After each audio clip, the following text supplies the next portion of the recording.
Seja muito bem-vindo e já de cara eu peço que você se inscreva no canal, deixe seu joinha e bora lá para a leitura.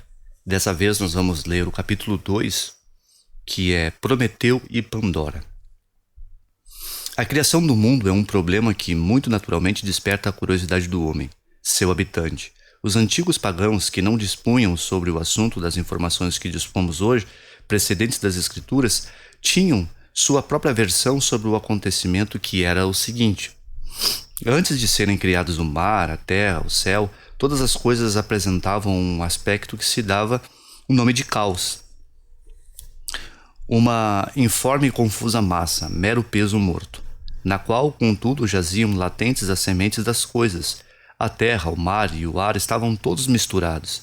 Assim, a terra não era sólida, o mar não era líquido e o ar não era transparente.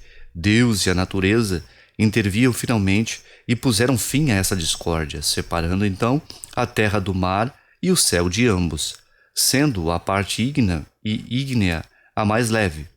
Espalhou-se e formou o firmamento. O ar colocou em seguida no que diz respeito ao peso e ao lugar.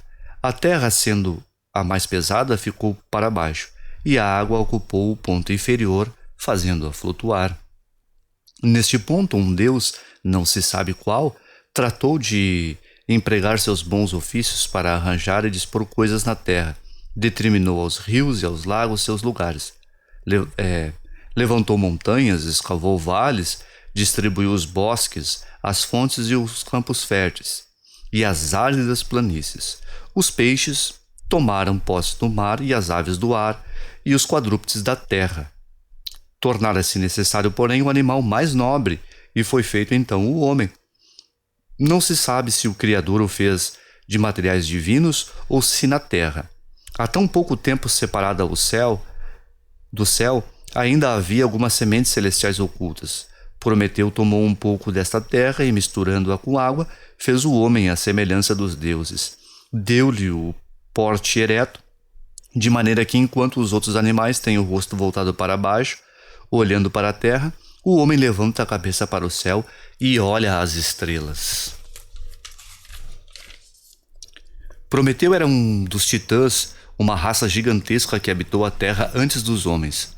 Ele e seu irmão Epimeteu foram incumbidos de fazer o homem e assegurar-lhe e aos outros animais todas as faculdades necessárias à sua preservação. Epimeteu encarregou-se da obra e Prometeu de examiná-la. Depois de pronta, assim Epimeteu tratou de atribuir a cada animal seus dons variados de coragem, força, rapidez, sagacidade, as asas a um, garras a outro e uma carapaça protegendo a um terceiro, e etc. Quando, porém, chegou a vez do homem, que tinha de ser superior a todos os outros animais, Epimeteu gastara seus recursos com tanta prodigialidade que nada mais restara. Perplexo, recorreu a seu irmão Prometeu, que, com a ajuda de Minerva, subiu ao céu e acendeu uma tocha no carro do sol, trazendo o fogo para o homem. Com este dom, o homem assegurou a sua superioridade sobre os outros animais.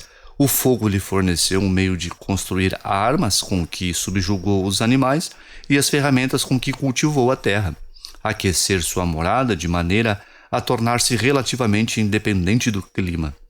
E, finalmente, criar a arte da cunhagem das moedas, que ampliou e facilitou muito o comércio. A mulher não fora ainda criada. A versão, entre aspas, bem absurda, é que Júpiter a fez e enviou a Prometeu e a seu irmão para puni-los pela ousadia de furtar o fogo do céu e ao homem por tê-lo aceito. A primeira mulher chamava-se Pandora. Foi feita no céu e cada um dos deuses contribuiu com alguma coisa para aperfeiçoá-la. Vênus deu-lhe a beleza, Mercúrio a persuasão, Apolo a música e assim por diante. Assim dotada a mulher, foi mandada à terra e oferecida a Epimeteu, que de boa vontade a aceitou. Embora, advertido pelo irmão para ter muito cuidado com Júpiter e seus presentes, Epimeteu tinha em sua casa uma caixa na qual guardava certos artigos malignos de que não se utilizara ao preparar o homem para sua nova morada. Pandora foi tomada por uma intensa curiosidade de saber o que continha naquela caixa. Certo dia, destampando-a para olhar, assim escapou e se espalhou por toda parte uma multidão de pragas que atingiram o desgraçado homem, tais como a gota, reumatismo e a cólica para o corpo, e a inveja, o despeito e a vingança para o espírito. Pandora apressou-se em colocar a tampa na caixa, mas infelizmente escapara todo o conteúdo da mesma, com exceção de uma única coisa, que ficara lá no fundo, e que era a esperança. Assim seja quais forem os males que nos ameacem, a esperança não nos deixa inteiramente. E enquanto a tivermos, nenhum mal nos torna inteiramente desgraçados. Uma outra versão é que Pandora foi mandada por Júpiter com uma boa intenção, a fim de agradar o homem. O rei dos deuses entregou-lhe como presente de casamento uma caixa, em que cada deus colocara um bem. Pandora abriu a caixa inadvertidamente e todos os bens escaparam, exceto a esperança. Essa versão é sem dúvida mais aceitável do que a primeira. Realmente, como poderia a esperança, joia tão preciosa quanto é, ter sido misturada a toda a sorte de males, como na primeira versão?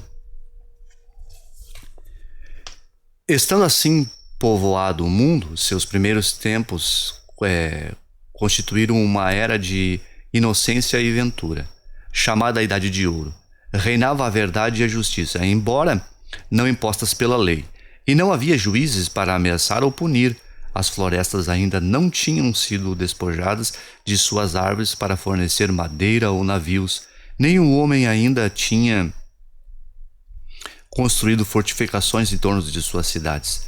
Espadas, lanças ou elmos eram objetos desconhecidos até então.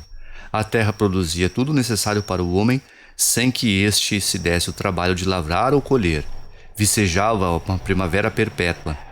As flores cresciam sem sementes, as torrentes dos rios eram de leite e de vinho, o mel dourado escorria dos carvalhos.